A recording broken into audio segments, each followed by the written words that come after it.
Let's start with the spout since that's the hard part. Let's turn my filters back on and select the spout. Let's switch my menu set to polygons and fill the two holes on that object.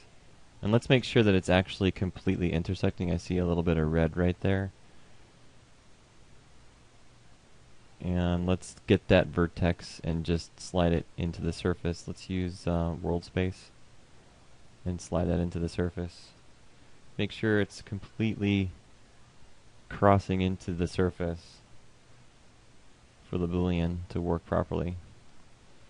Also, make sure your polygon normals are facing the correct direction outward, because that will mess up the Boolean, I discovered very recently.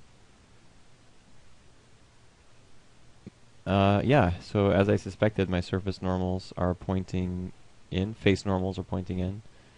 Let's reverse those, and let's also check the body. Same problem. More than likely due to the conversion from surface to polygon. And while we're investigating normals, let's check normals on everything else. Yeah, those are fine. Okay. Shouldn't be any problems there. So let's do the Boolean. No, before doing the Boolean, let's make sure that the body, the teapot body is actually closed. So let's hit number 3 on the keyboard.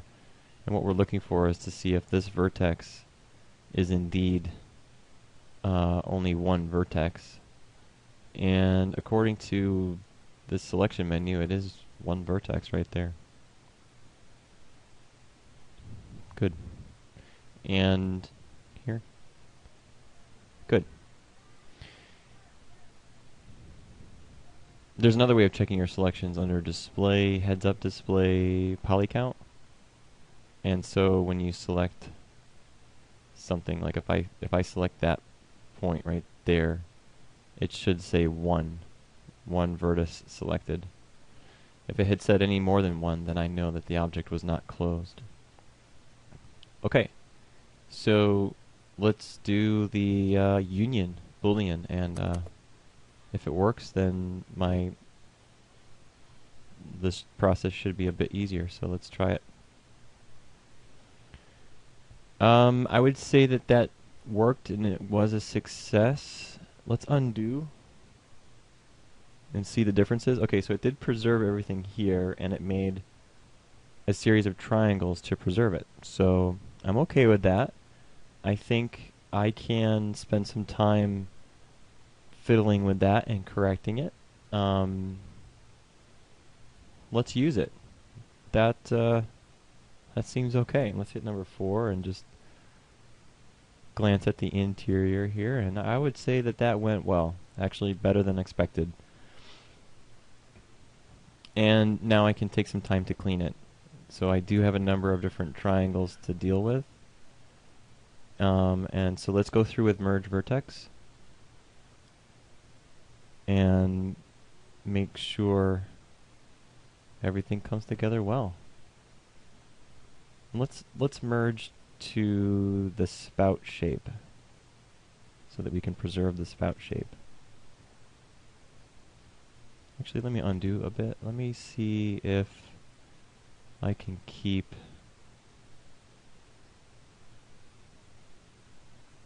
Let's try and keep this as a poly loop right here.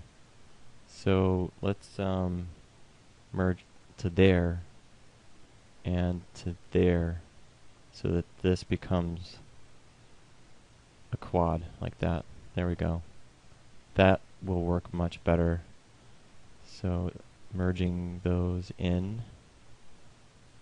A slight distortion to the side of the teapot, and very, very slight, nominal even.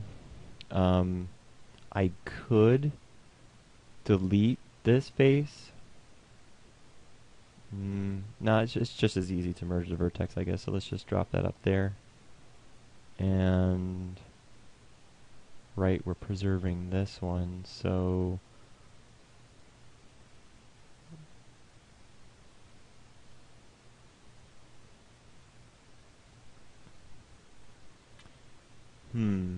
what to do in this area? Let's get rid of that edge.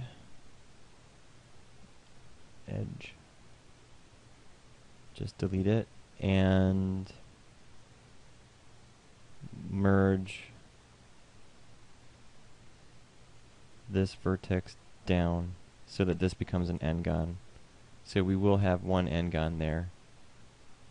Quad, quad, quad, quad.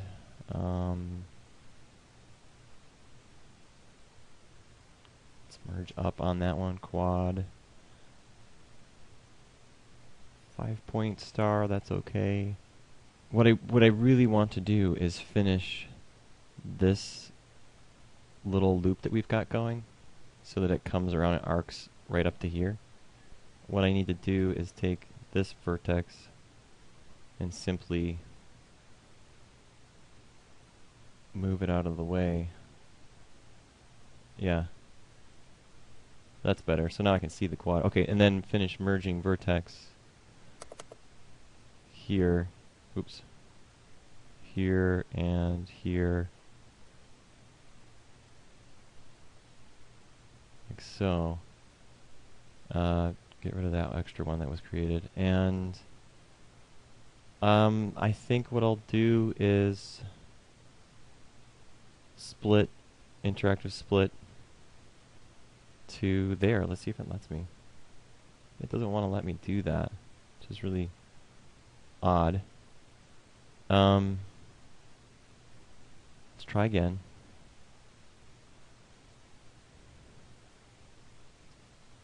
Alright, well, two triangles can make a quadrangle, so delete that edge in the middle, and now I've got a quad. Okay.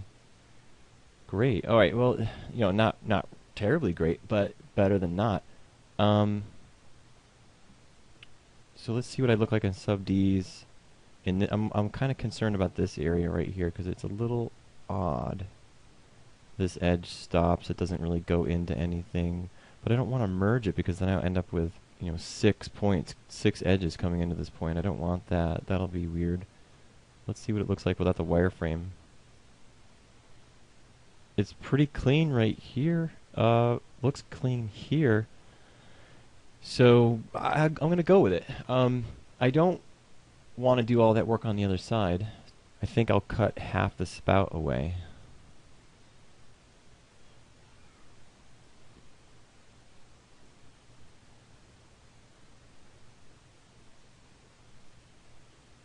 So let's grow my selection and remove from my selection the good stuff.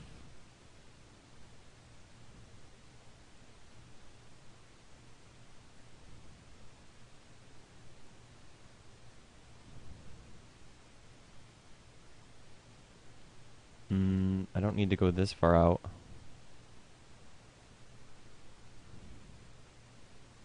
And I don't need to go this far out.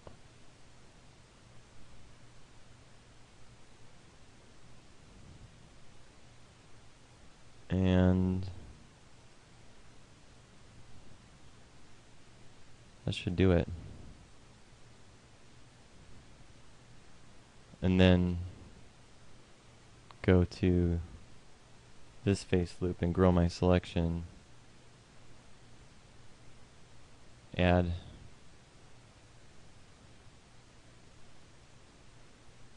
polygons to my selection, confirm my selection, duplicate those faces, select the object, and let's flip it on the z-axis, -1 on z. Let's see what it looks like in wireframe. Let's turn wireframe back on. That came out okay.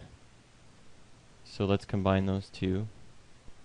I don't think I do that very much. Localized symmetry. I usually just chop an object in half, but I don't really have that option here.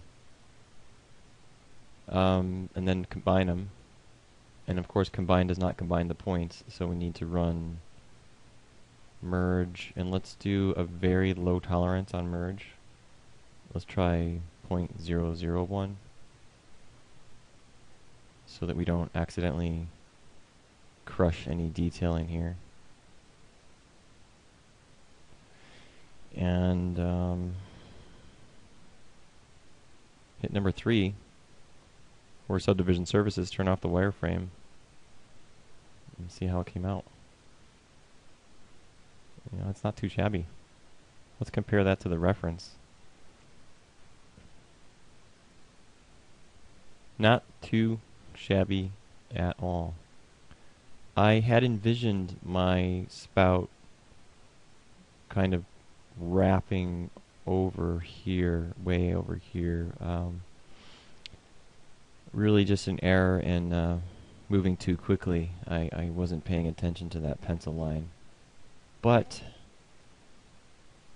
from the perspective view, I would say that that is a decent and proportioned spout for this teapot. It does give the teapot a nice fat feeling. I'm very happy with that. I'll go with it, and I'm going to go to the front view, and I'm also going to turn on. You can see here that my teapot lives on the positive Z, negative Z side, so it's on the Z axis across this way. So I'm going to turn on my reflection modeling again and make sure it's on the Z axis, and go through tagging points, and let's use tweak mode, and let's get out of subdivision surfaces and pull these points just a little bit to help fatten up the spout a little bit. Tweak is very sensitive. You have to turn off tweak and make sure that all 3 gizmos are active before you turn tweak on. Otherwise, you won't be able to move in all 3 axes. So make sure it's in world space too. Make sure you tweak in world space. There you go. Just widen this out a little bit. And what I do when I'm working on tweaking like this, I'm actually rotating my camera so that I'm always looking at the contours as I adjust them. I never really model with the camera still. I'm always on the move.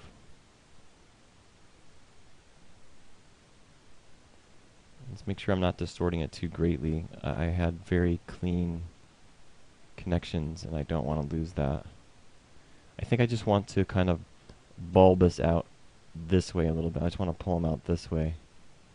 So let's go to vertex and just give it a little bit more volume.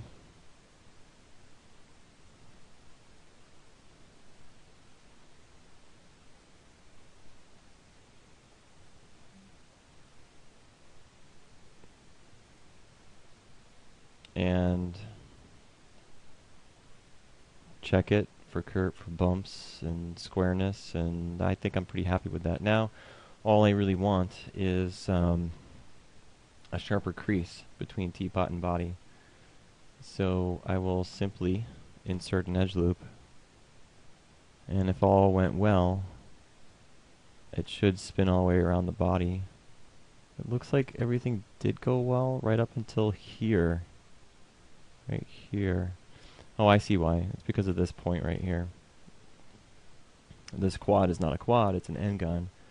So I'll undo that edge loop and merge this vertex. So let's merge it up, if it will let me. Let's get out of reflection so that that's not an issue, and then try the merge again. Doesn't want to merge. Let me figure out what this is. I'll be right back. Okay, so I just, instead of merging it, I don't know why it wouldn't, I just ended up deleting that edge, deleting the point, and then interactively splitting one right across here. And that's okay, I guess. And let's see if it'll merge on the opposite side. It merged on this side. Sometimes these things are strange. I don't quite understand it. Alright, so let's insert that edge loop now. Right here. And something like that. So let's hit number 3 this time. Deselect everything, hit Q, drop out of everything, and that has that crease that I'm looking for, separating between.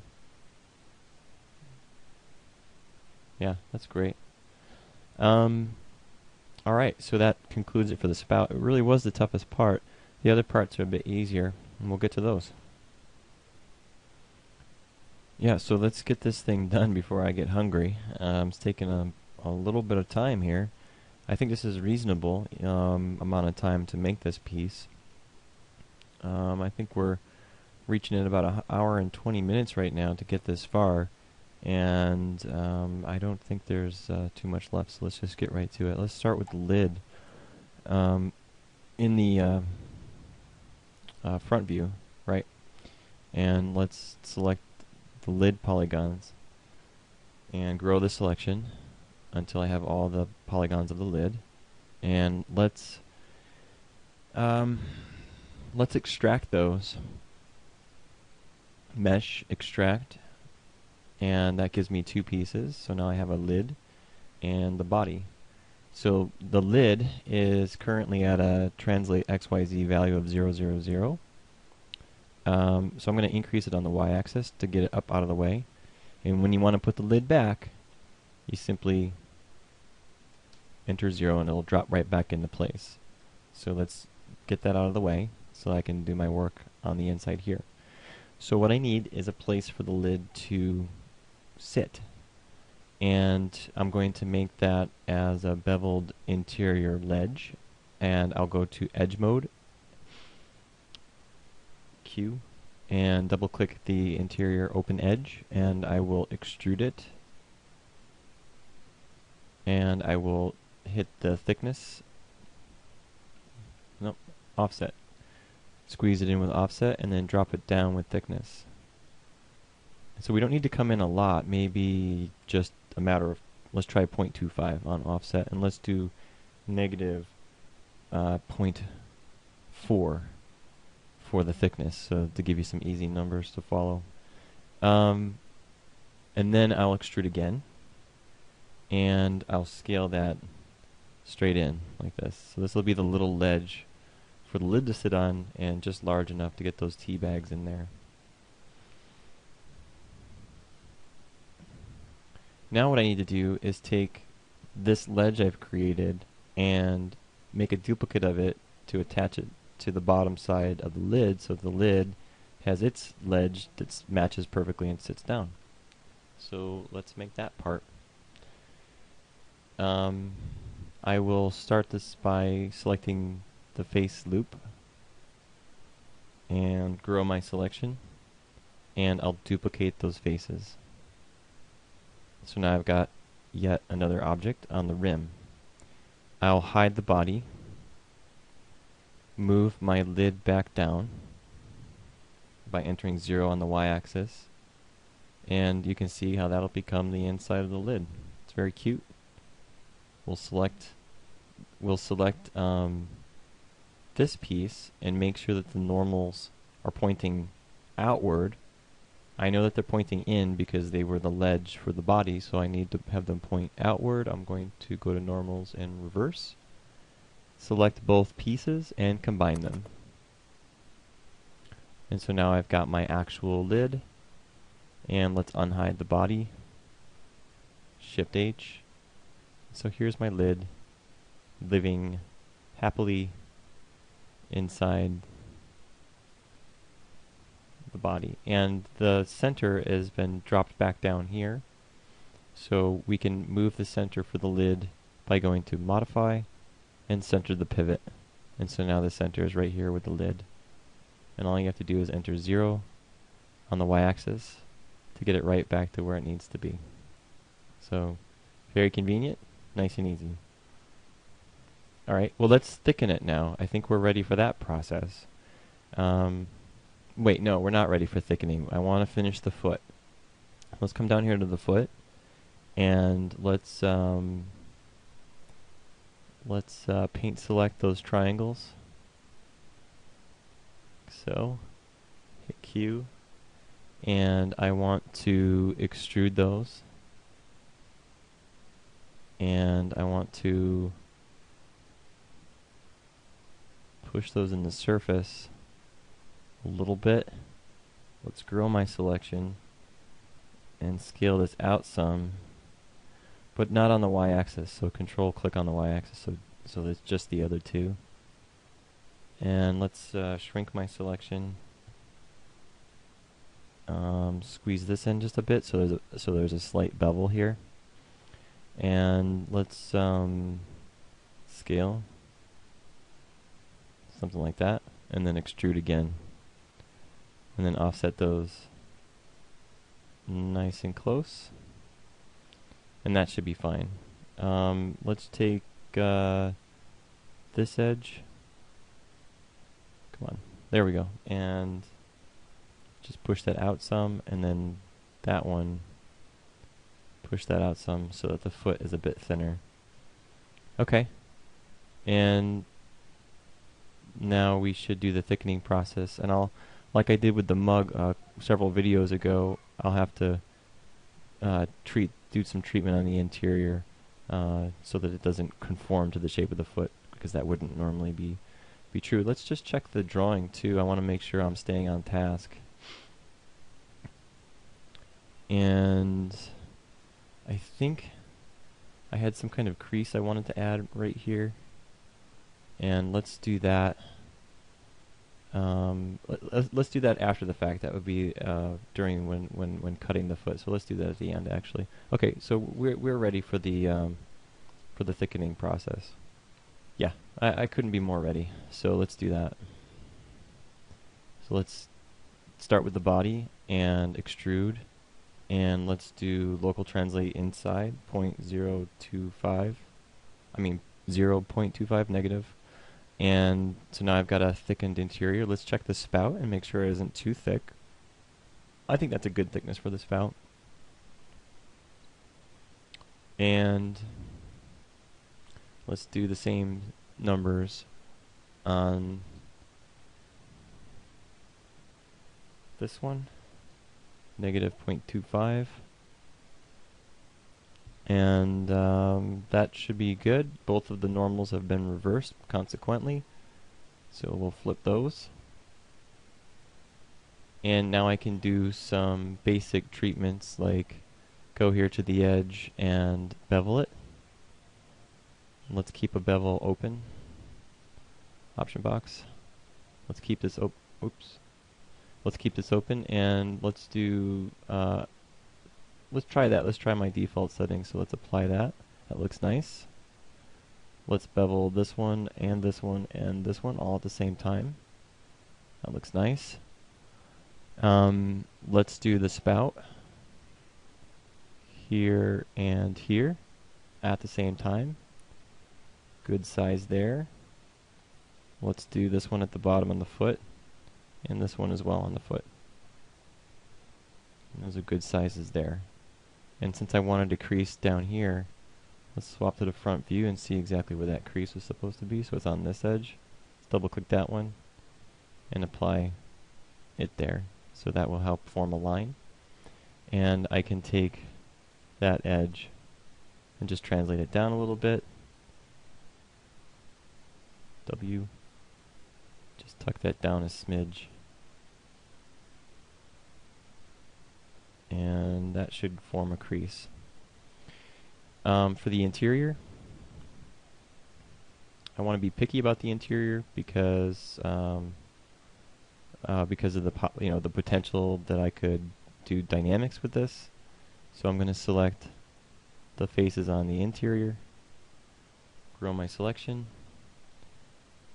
until I find like the bottom of the teapot. Make sure I don't have anything selected on the outside. Hit number 4 to confirm that. And I'm just going to nip that clean. So that's gone. And take that new open edge that we have created right here. And I will close that by filling the hole. Mesh, fill hole. And then I'll go here to face and poke it like I've done many times before. And extrude that polygon. And you notice how it's actually on my super new, brand new computer, it's actually starting to slow down. It's because this stack is getting pretty high. I'm going to have to delete the history very, very soon. It's just getting to be too much for it to calculate. I'll be waiting 5 minutes per move if I don't delete the history. Let's extrude and offset in like that. Keep those triangles small, and then let's just do a bevel right there for a final crease on the interior. Good. Alright, and like I said, deleting the history, edit, delete history by type, history, same thing here. Let's do a couple bevels on the lid. I want to bevel on the corners here and here on the inside and on the inside right there. Let's confirm my selection. Looks good, and then run the bevel. Delete the history in object mode. You have to be in object mode. I don't know if I've ever said that before. And drop that down. And the body, subdivision surfaces. The body is done, with the exception of these loops. So let's do those next. Okay, onto the loops that hold the handle in place, the wire parts of the handle in place.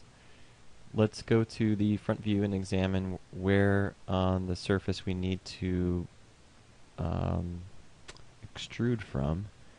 So in my illustration I had sort of a wide set handle, so somewhere in this area, probably those two right there. Let's look at it in perspective. That's probably right. And I'll probably go to those two right here. So those two to those two. And on this end, because of that whole odd even number thing, it looks okay though. This might work in my favor. I was thinking that since I don't have a dividing line right here, that I wouldn't have it evenly spaced, but I do have two here, or these two and these two. Let's check that out on the front view as well, the illustration. So I need them to be somewhere between here and here according to the drawing. So probably that one and that one. Let's take a look at it. Yeah, so that's pretty good.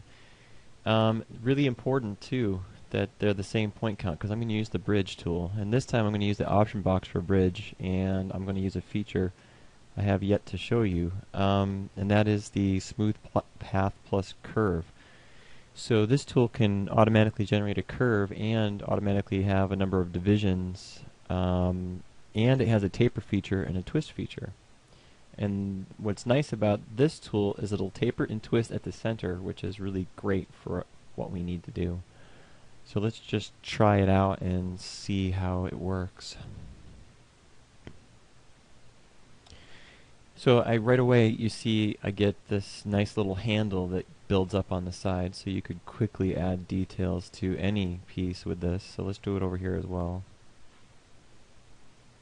I said these two, I think. No. Let's confirm that. Yeah, no, I did. I said those two. That's where the drawing is. Okay. And like that. And let's do the same thing. Okay, so now I have two pieces here. You can see why it's important to do this at the end, because if I had done the thickening process after having put these little handles on, these little loops on, I would have to deal with them. You can see these little purple dots here. Those are for the CV curve. Let's take a look at the curve. And let's turn off subdivision surfaces to speed things up a little. Yeah, there's the curve right there. And let's go to Control Vertex. Let's select that one and translate them according to normal average. Let's get these up, and then let's check the front view to see just how far forward I need to reach. Okay, so not too far. Like here. And maybe there. And then, something like that.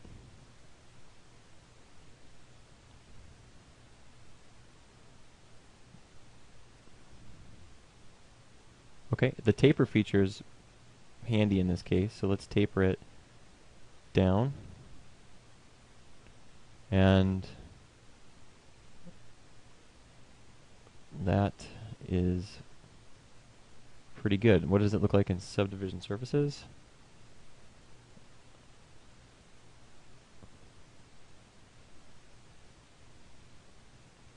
Not too bad. Number 5, not too bad. And we can do any additional tweaking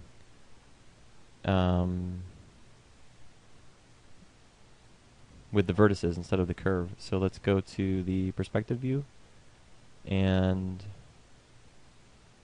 let's adjust. We've got the top end of it correct. Let's adjust the interior of it so that it snugs and hugs the wire. Let's make it a bit thicker. So let's go with those two, and those two right there. Let's confirm my selection, and let's scale that stuff in and translate it down. Yeah. Let's add a division using insert edge loop multiple and set it to 1 so that I can cut 50% right here and 50% right here so that they are the same on both sides. Go back to my front view and go back to vertex and go back to wireframe and then translate these in.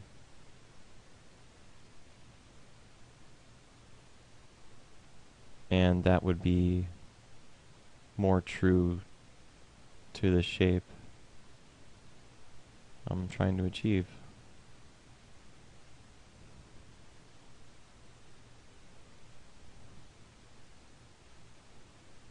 Good.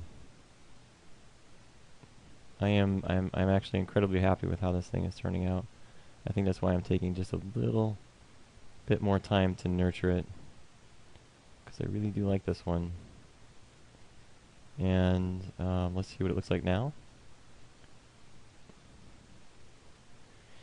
I'm looking for something that's delicate, but strong.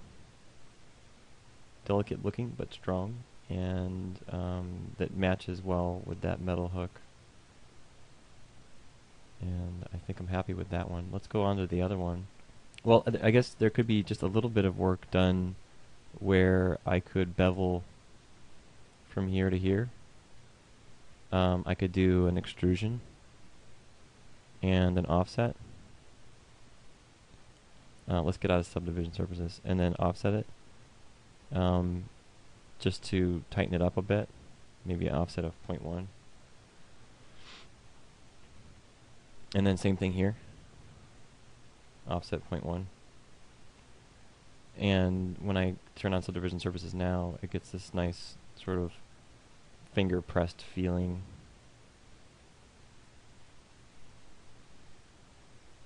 Which is closer to what I was trying to achieve.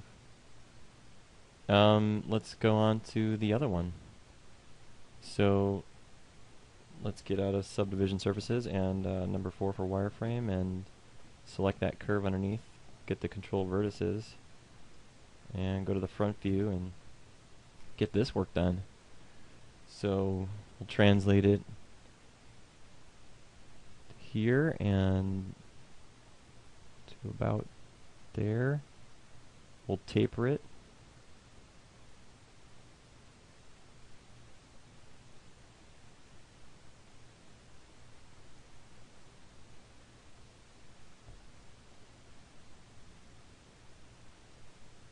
And that's much closer to my drawing. And then I just need a little, maybe just a little bit of a flare. So we'll just grab tag and move and tag and move.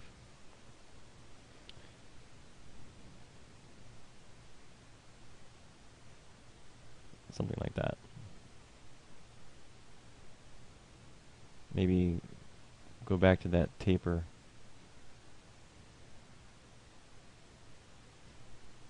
And just bring that down further.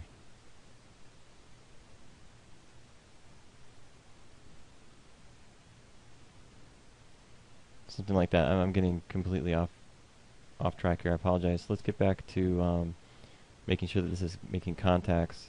So we'll go to faces and we'll make sure I'm selecting those and those two and those two. Confirm my selection and translate them down according to normal average and scale them inward.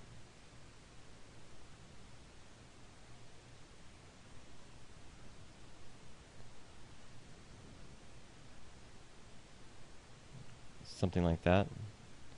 And then let's get these vertices here just to pull in a little bit so that it doesn't look so like a weird, some kind of weird bump there. And let's just move in world space for these. Okay, and then finally do the beveling. So here to here. Not the beveling, I mean the offsetting, the extrusion and the offsetting. And we'll do it there. And we'll do it here. 0.1. Number 3. Check it out. I think that'll work. I may need to add a little like thumb tab down here so that when you're actually pouring the tea, you'd actually have like a little lever, or I suppose the person could grab the foot when they're pouring the tea. I've seen some teapots that have like a little thumb or finger tab to do that. Let's move on to the handle. Let's get that stuff done, and then any other little tiny details that need to be done. So I said earlier that I wanted to trim these bamboo wraps back a little bit, so I'm going to select this face loop and grow my selection. And just grow it a little bit until I reveal some of the ends. And just snip that off, just something that looks like that, so I can see the ends, see those details. And then I also said I wanted to delete a little bit of each one of these. So I would maybe go through here and like delete a little piece there, and maybe grow a selection and delete a little piece there. That might be too much actually. Just to change it up a little bit, and let's get all of these out of subdivision surfaces. Let's add some edge loops. Insert some edge loops. Let's do one here. Let's do one here, and here, and here. Give me some different places to cut it. And then go back to faces and grow my selection and just cut away a little bit. Give it give it a natural feel. A little bit of human error. Add a little bit of error to it. That looks good. And let's do the same thing on the other side. Going crazy with the spinning around. Grow that some. And to reveal a bit at the end. And let's do the same thing. Insert edge loops to give us some additional places to cut.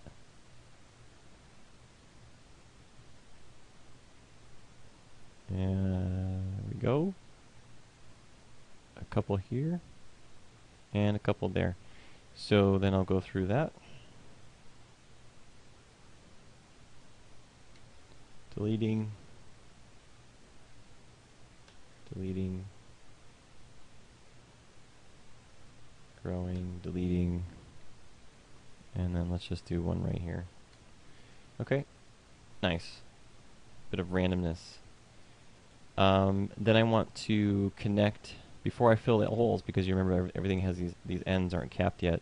Before I cap those off, I want to connect these pieces. So to do that, I'm going to select all three of these in object mode and combine them.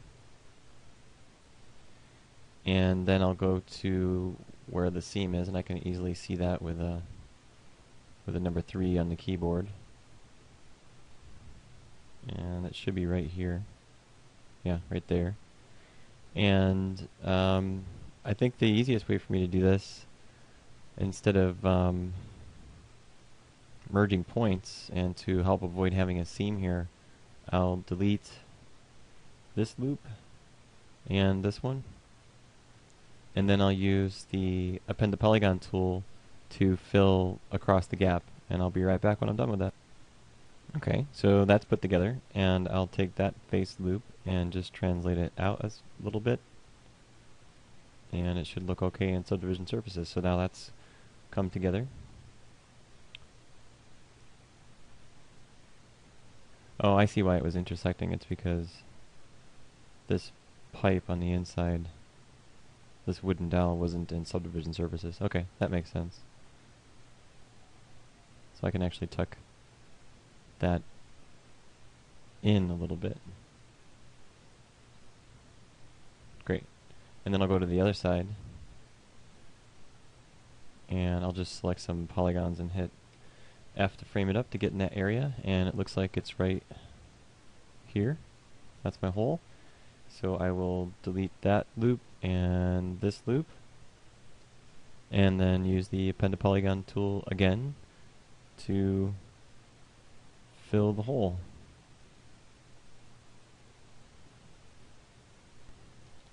Okay, and that one's together.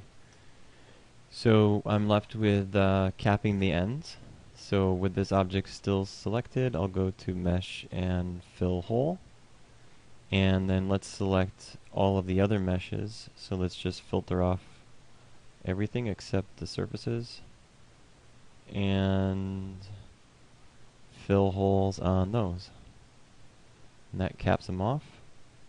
And then I can go through dropping, well, all of those edges are still selected, so let's just run a bevel on it. And let's just do 1 instead of the 3. We'll just have 2 edges. Oh, bad idea. I guess those edges aren't considered selected. It ended up beveling the whole thing. That's okay. I can insert edge loop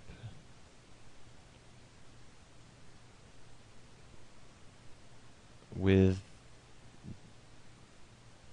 relative distance from edge, like that, and I'll just go through each one.